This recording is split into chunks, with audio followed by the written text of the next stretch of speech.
You've said it, your parents have said it, and people have been saying it for hundreds of years.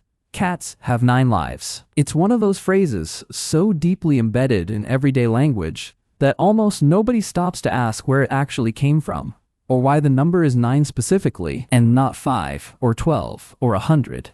And here's the twist that makes this even stranger. In some parts of the world, people don't say 9 at all. They say 7, or even 6. So today we're tracing this phrase all the way back to its origins, through ancient mythology, medieval superstition, and, surprisingly, real feline biology that actually helps explain why this myth felt so believable in the first place.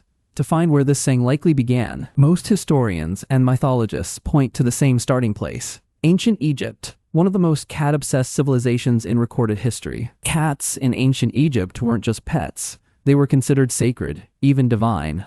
Harming or killing a cat could be punishable by death. When a beloved cat died, Egyptian families would often mummify the animal and go through elaborate mourning rituals, in some cases even shaving off their own eyebrows as a public sign of grief, only ending the mourning period once the eyebrows grew back. At the center of this reverence was the goddess Bastet, usually depicted as a woman with the head of a cat, associated with protection, the home, and fertility. But Bastet isn't actually where the number 9 comes from. That connection traces back to an even more powerful deity, Atum-Ra, one of the most significant gods in Egyptian mythology, often described as a creator god responsible for bringing the very first deities into existence. According to Egyptian religious texts, including the Book of the Dead, Atum-Ra was said to take the form of a cat, sometimes referred to as Mao, meaning the great Tomcat, when he descended into the underworld each night.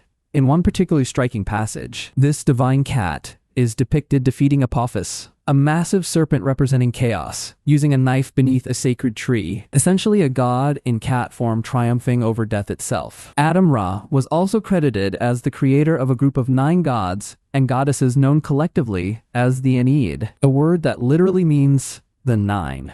These 9 deities represented the fundamental forces and principles the Egyptians believed shaped the entire universe. So here's where the pieces potentially connect. A god who takes the form of a cat, who defeats death in that form, and who is directly responsible for creating a sacred group of exactly 9 divine beings. To later cultures encountering fragments of this mythology, the leap from a cat god connected to 9 sacred lives to cats have 9 lives isn't a difficult one to imagine. While Egypt is the most frequently cited origin, it's worth being clear that this idea didn't stay isolated to one culture, and versions of it appeared independently in other mythological traditions as well. In Norse mythology, the goddess Freyja, associated with love, fertility, and war, was said to travel in a chariot pulled by cats. According to some tellings of Norse folklore, Freyja cherished her feline companions so deeply that she granted them 9 lives as a gift, and in some versions of the myth, only she had the power to restore a cat's lives through a kind of reincarnation. Arabic and Turkish folklore also developed their own versions of multi-life cats, often framing the extra lives as a divine gift recognizing the animal's unique spirit, agility, and uncanny ability to escape danger unharmed. This raises an obvious question. Even if cats being linked to extra lives make sense mythologically, why did the number 9 specifically become the dominant number across so many different unconnected cultures? Part of the answer lies in how ancient and medieval cultures treated the number 9 itself, independent of cats entirely. Across many belief systems, 9 was considered a deeply significant, almost magical number, often referred to as the Trinity of Trinities, 3 sets of 3, a number associated with completeness, cosmic order, and spiritual power. You see this pattern repeating throughout mythology far beyond cats. The 9 muses in Greek mythology, the 9 worlds connected by the world tree in Norse cosmology, and countless other examples where 9 represents totality or perfection rather than being chosen arbitrarily. In other words, 9 wasn't picked because of anything specifically about cats. Cats got attached to a number that already carried deep symbolic weight across multiple ancient belief systems, which likely helped the phrase spread and stick so firmly once it started being used.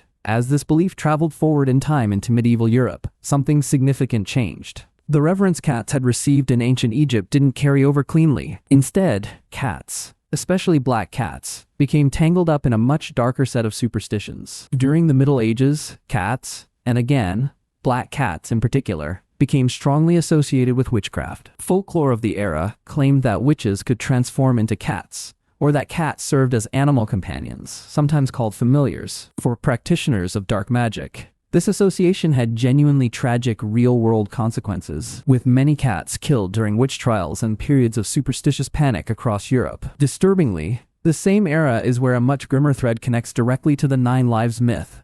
According to some historical accounts, cats were sometimes deliberately thrown from significant heights during this period, either as a form of superstitious testing or as outright cruelty rooted in the belief that they were supernatural or demonic creatures. And here's the unsettling detail that actually reinforced the myth rather than disproving it. Many cats survived these falls, walking away with only minor injuries from heights that should have been fatal. To onlookers with no understanding of the biomechanics involved, this looked like genuine magic, further cementing the idea that cats possessed some kind of supernatural resistance to death. This is where the story shifts from mythology into something genuinely fascinating: real biology. Because it turns out cats actually do have physical abilities that make them dramatically better at surviving high falls than almost any other animal their size. And understanding why gives real scientific weight to a myth that started as pure superstition.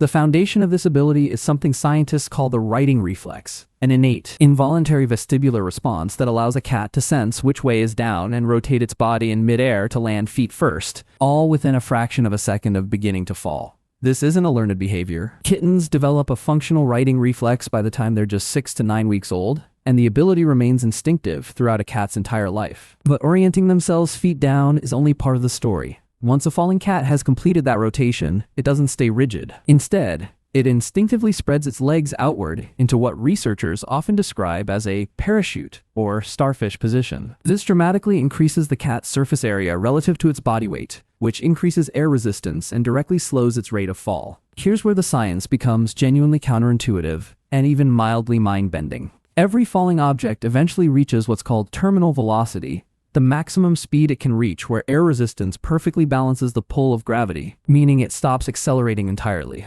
For an average-sized cat, that terminal velocity is roughly 60 miles per hour, which is dramatically lower than a human's terminal velocity of around 120 miles per hour, largely because of a cat's small size, low body weight, and that parachute-like spread posture. Once a cat reaches this speed and its body senses it is no longer accelerating, researchers believe something remarkable happens.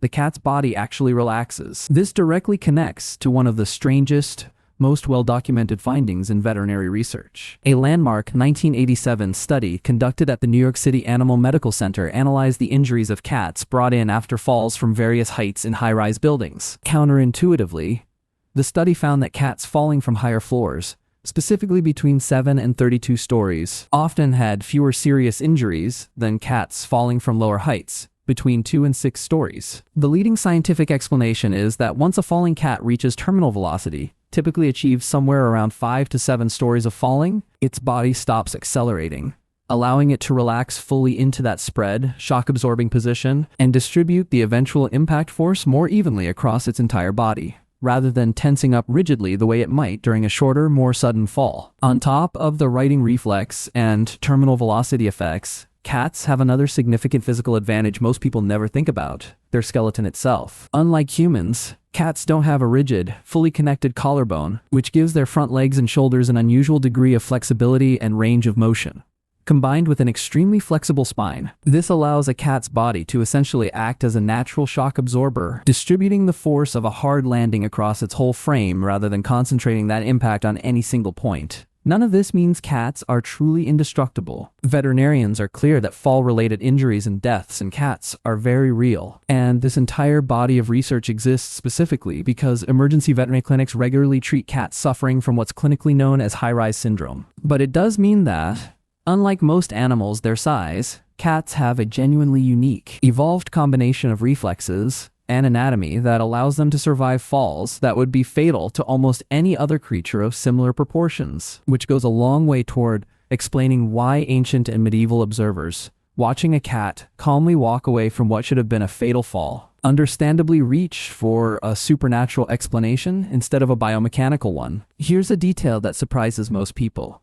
The 9 lives version of this saying isn't actually universal, even today. In several Spanish-speaking countries, the traditional folklore says cats have 7 lives, not 9. In parts of Turkish and Arabic folklore, Some versions of the tradition go even further, attributing cats with just 6 lives. Nobody can point to one single definitive reason why the specific number shifts by region, but it likely reflects the same pattern we've seen throughout history with symbolic numbers. Different cultures already had different numbers that carried spiritual or mystical weight before cats were ever attached to the idea, and the myth simply adapted to whichever number already resonated locally, rather than one single correct number spreading unchanged across the entire world. By the time we reached the era of recorded English literature, the phrase was already firmly established as common knowledge. William Shakespeare references it directly in Romeo and Juliet, written in the 1590s, where the character Mercutio taunts Tybalt by referencing his 9 lives. Nearly a century and a half later, in